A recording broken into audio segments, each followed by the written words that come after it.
Okay, so second video, I guess. Second blog. So you how me and my wife met, I guess. That's how it would be. Uh, Living in Alberta, Canada. I worked at a car dealership, and she worked at a gas station that was close, which I frequented many times. Anyhow, that's where I met her, and then it was probably a couple months into meeting her, 7, 8, maybe I don't know, maybe 9 months, and then asked her to go to dinner. Went to dinner, blah blah blah. Went out for around 4 years. Uh, then we broke up because I wanted to take off and go travel and do something else. Which I'd done lots. I traveled a lot in my life and never really settled down at all. Anyhow, then I was on Vancouver Island. When I was on Vancouver Island, I had a orchard, and I was just leasing it. I didn't own it. I'm not that rich at all. And then a couple months into that, that's when I went back at Christmas time, and I was with Rochelle. And the night I flew back at the airport, no, I actually made it home. When I got home, I think I called her father first and said that I was going to marry your daughter, and just, obviously ask for permission. Just a tradition. And then after that, I called her and I said, check your email. There's a plane ticket. Quit your job.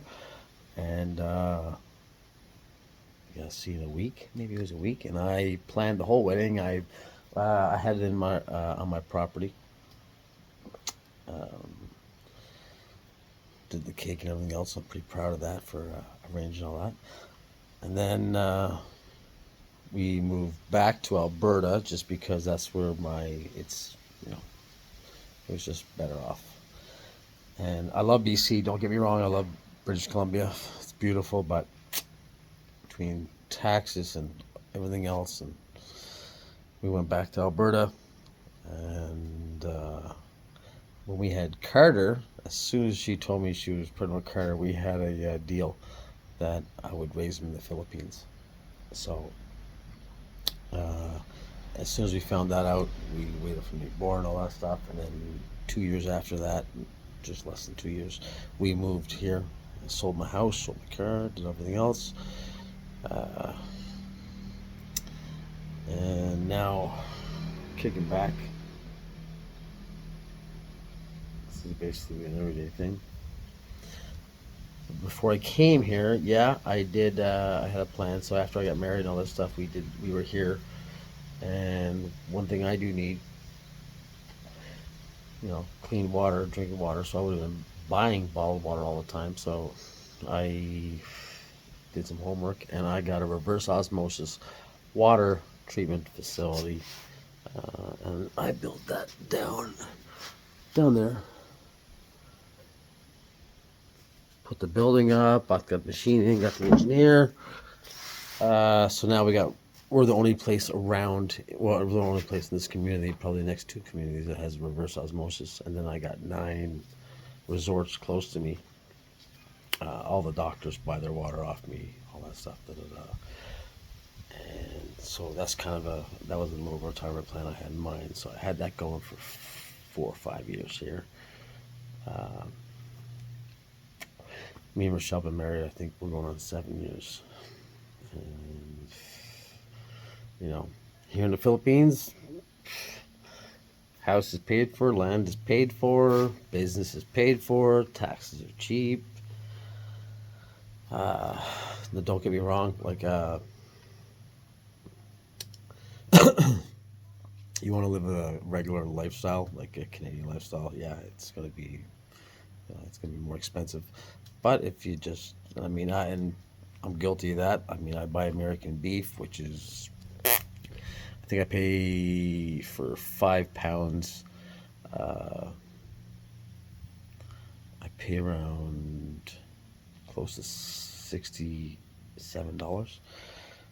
But whatever. I want my spaghetti. I want my hamburgers. Their beef here is a little different, but you still can buy some Wagyu beef, Japan, all that stuff. But it's a little more expensive again. Other than that, I got the market. I got the, I got the big fridge, just like back home. Uh, but I mean, you buy most of your meat fresh every day because the market's open every day.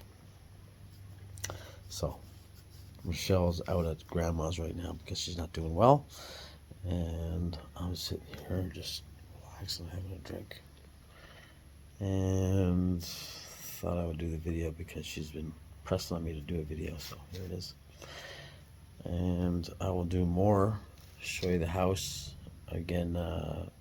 The business would have probably costed me building the building and getting the. I got a 33 or 32 filtration system in there. I got 3 wells with a backup well if I need it. So that probably costed me, again, 4 or 5 years ago I put it up, close to $1,000,000 pesos, which would have been around 26,000 Canadian. So, and then the house, again, I wanted to extend it. I wasn't here when we built it. I kind of wish we were, but at the same time, just it was better to do it the way we did, the plan I had. So I would have done a bigger house, but it's all we need. I mean, again, we don't need to leave beyond our means and all this stuff. So the house is great. 2 bedrooms, bathroom, just like a regular bathroom in Canada. We get the real nice shower. And then we get the outdoor kitchen, indoor kitchen. Indoor kitchen we don't use. It's just basically counter space, coffee, wash. But we got the sink outside and all that stuff too. So, yeah, with that. Expenses wise, I'll get more into that. I've watched so many videos of people before I came here on living in the Philippines. Which now that I'm here, it's kind of like, I don't know. They were helpful, I guess, for some people, situations. But again, we don't have debt. So, I mean, the house is paid for, the business is paid for, the business, that just makes us some money anyways. And, the only expenses that I have is that, I drink Johnny Walker and I smoke, obviously, but I mean, everything's still in the parameters. But it's not as cheap as everyone thinks it is. But you live like us. I know when I have my expenses, which is just a little cheap. Like again, I love my cheddar cheese, and if I get my hand on pierogies or bacon, I'm buying it, which is the more expensive stuff. I stay to the market. But actually, you know what? Like potatoes here. Potatoes are probably more expensive here than in Canada. But again, I'll get more into that in the next video. Other than that, thanks for following. Love life here in the Philippines. Just waiting for the market to crash in Canada. Cheers.